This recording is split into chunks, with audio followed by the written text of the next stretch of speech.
महाराष्ट्र संतांचा, विचारांचा आणि संघर्षाचा वारसा जपणारा हा प्रदेश.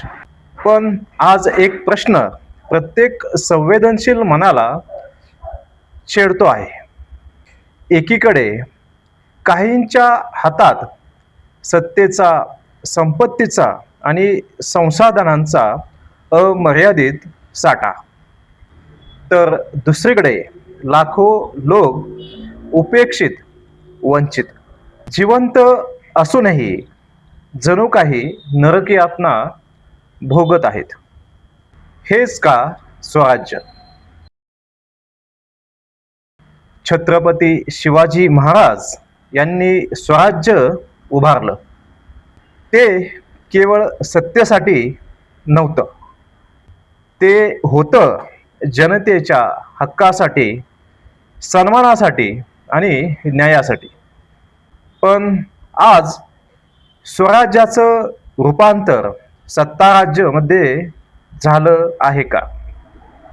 राजकीय पक्ष, नेते आणि घराणे संपूर्ण राज्यव्यवस्था आपल्या नियंत्रणात ठेवून त्या सत्तेचा आस्वाद घेत आहेत.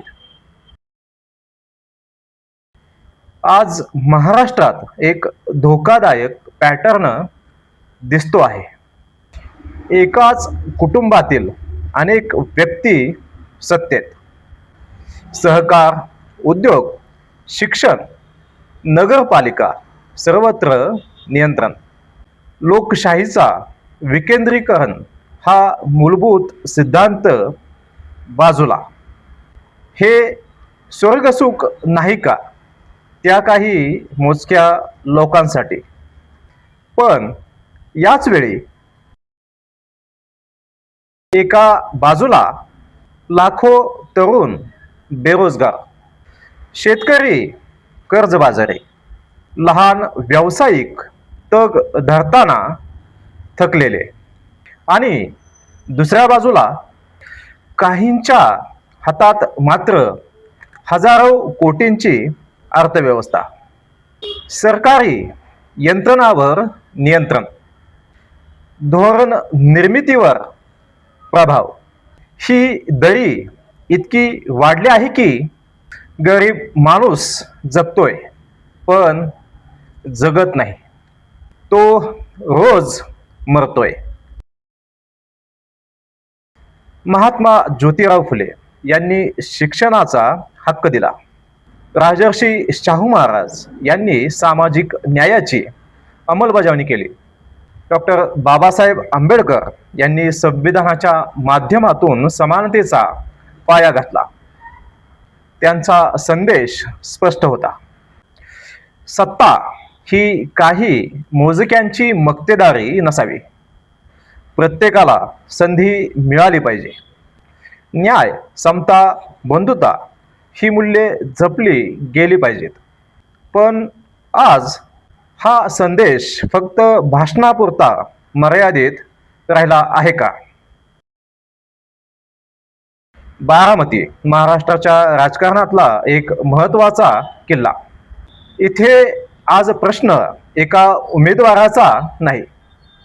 प्रश्न आहे सत्तेचे केंद्रीकरण विरुद्ध लोकशाही, घराणेशाही विरुद्ध सामान्य कार्यकर्ता, प्रतिनिधित्व विरुद्ध वर्चस्व, सोशल मीडियावर उठणारे आवाज, सर्वसामान्य ओबीसी समाजातील असंतोष.